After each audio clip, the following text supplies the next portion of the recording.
will be presenting on Chimamanda Adichie's Purple Hibiscus, and I will be exploring the effects of Papa's influences of shame throughout the story.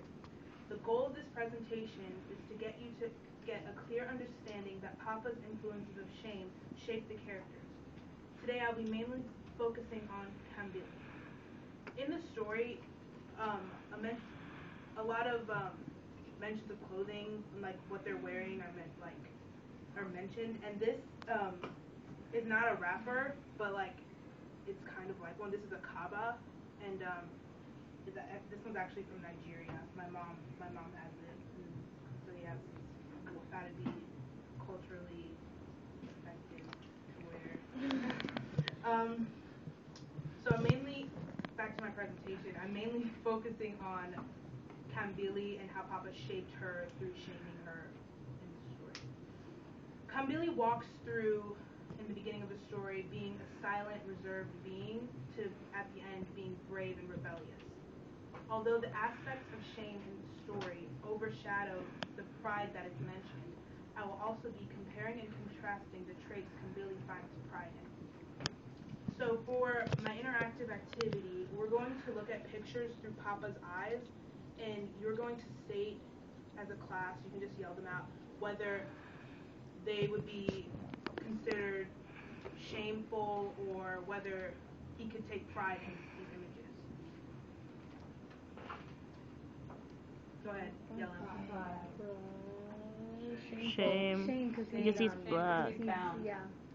And because we see in the story that when Kambili is at Auntie Ifeoma's house, she noticed pictures of black, like Jesus.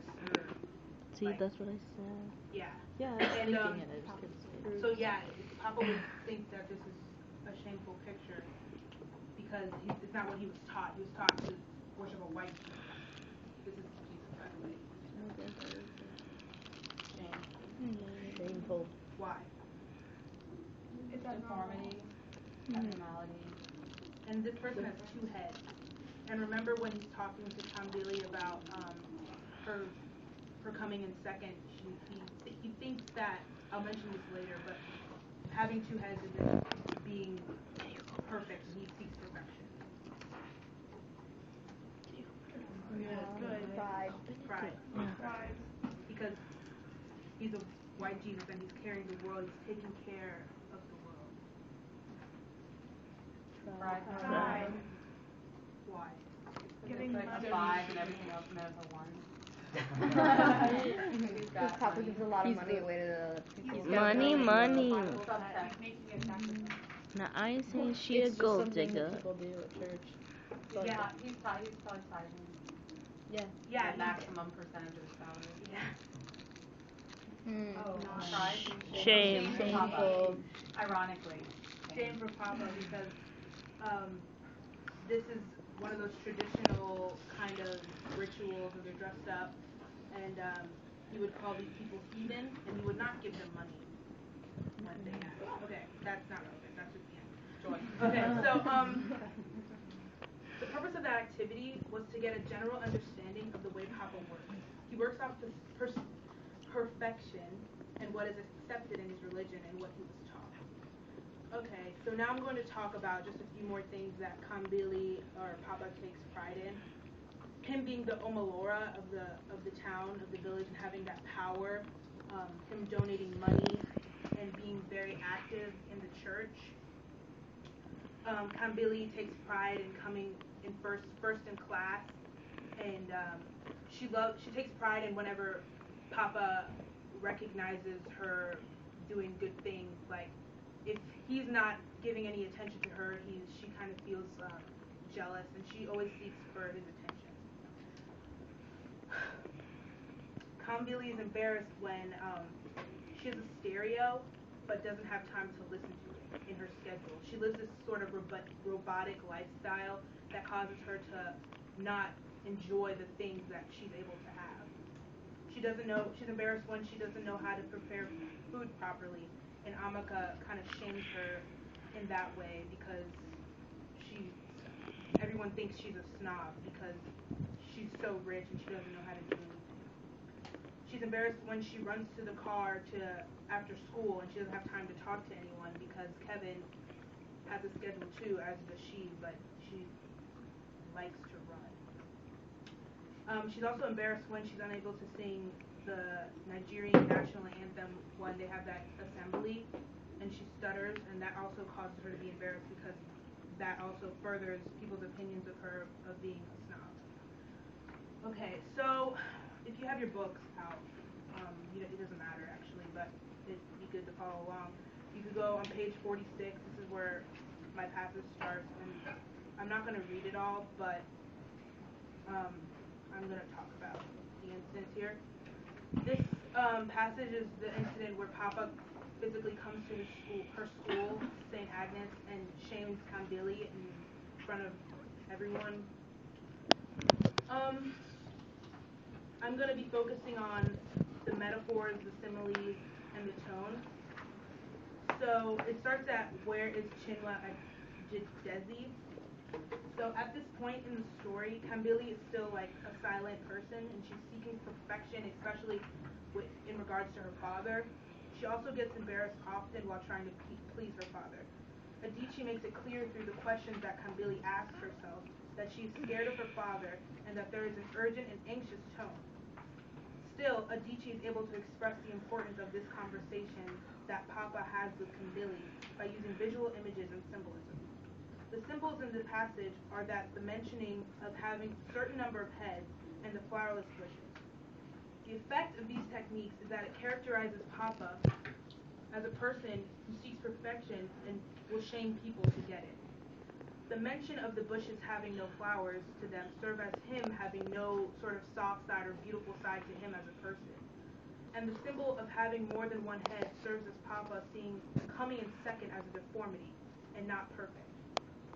As we see through Kambili's perspective, that it puts her in an embarrassing spot.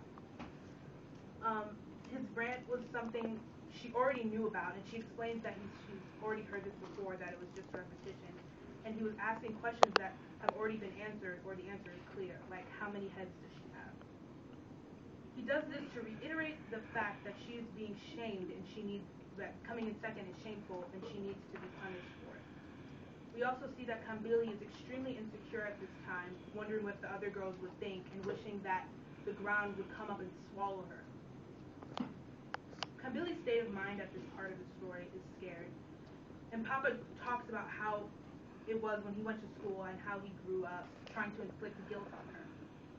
The effect of this is that it characterizes Kambili as a weak person who is unable to stand up for herself, and then also people think she's a snob because of Papa. She remains silent at this point in the story.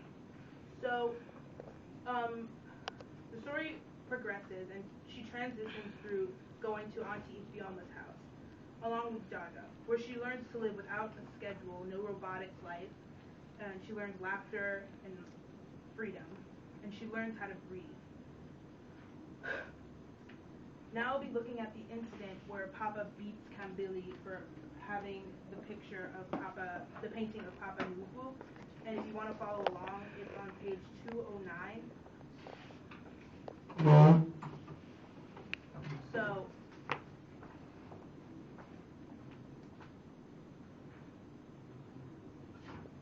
I'm sorry. So, the incident where Kambili beats Papa is the painting of the heathen man, and Kambili is protecting it. Kambili takes responsibility for her actions, which is something really rare for her, instead of letting Jaja take the blame. She immediately says, when Papa asks, where did you get it, she immediately says, well, after Jaja says it's mine, it's mine, to sort of take the blame for her actions, because she's not afraid of Papa anymore. She's not scared of what he will do.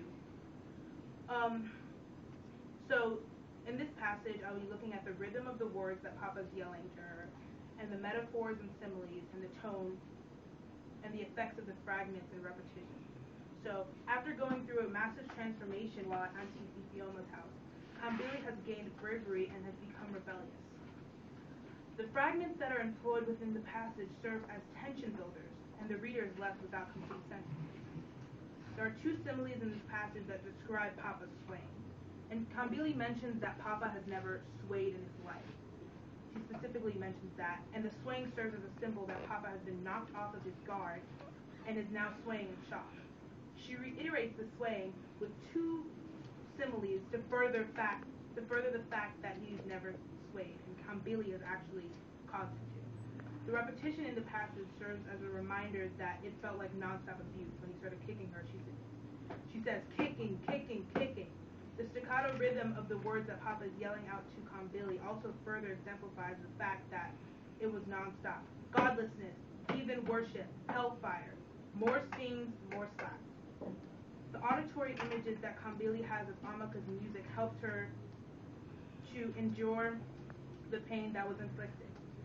She thought of a happy time in her life which was spent at Ati's Yomas. The effects of these devices overall is that it showcases Kambili as a stronger person, and Papa as a robotic being that she no longer cares of his opinions.